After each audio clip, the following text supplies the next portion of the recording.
Introduction.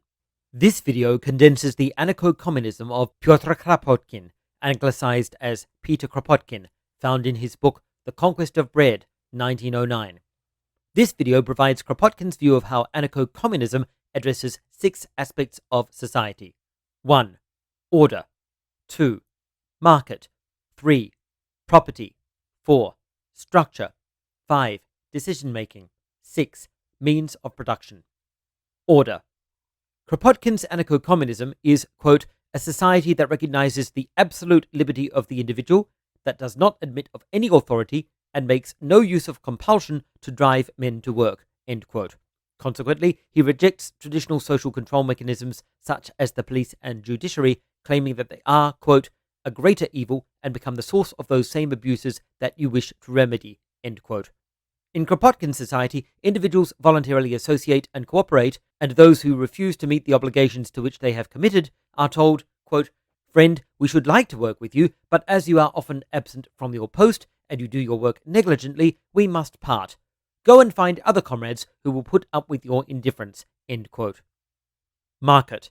Instead of a market, Kropotkin proposes that workers voluntarily exchange their products with each other. He gives the example of people in the towns saying to the peasants, quote, bring us your produce and take from our stores and shops all the manufactured articles you please, end quote.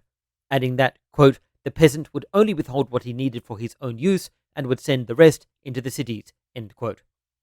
Property.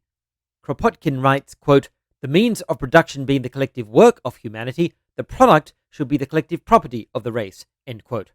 Unlike other socialists, Kropotkin does not preserve personal property, which he sometimes calls private property.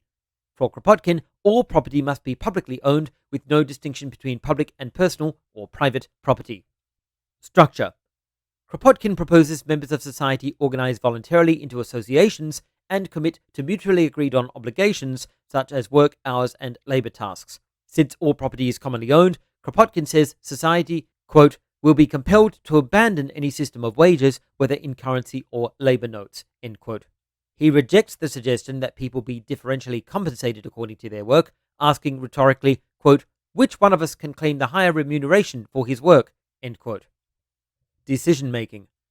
Since Kropotkin's society is entirely voluntary, he rejects any form of authoritarianism, writing, quote, should an authoritarian socialist society ever succeed in establishing itself, it could not last, end quote.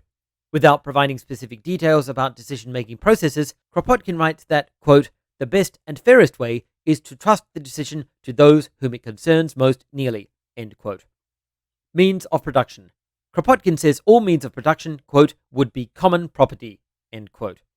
Kropotkin's anarcho-communism features radical libertarianism and common ownership of the means of production and all it produces.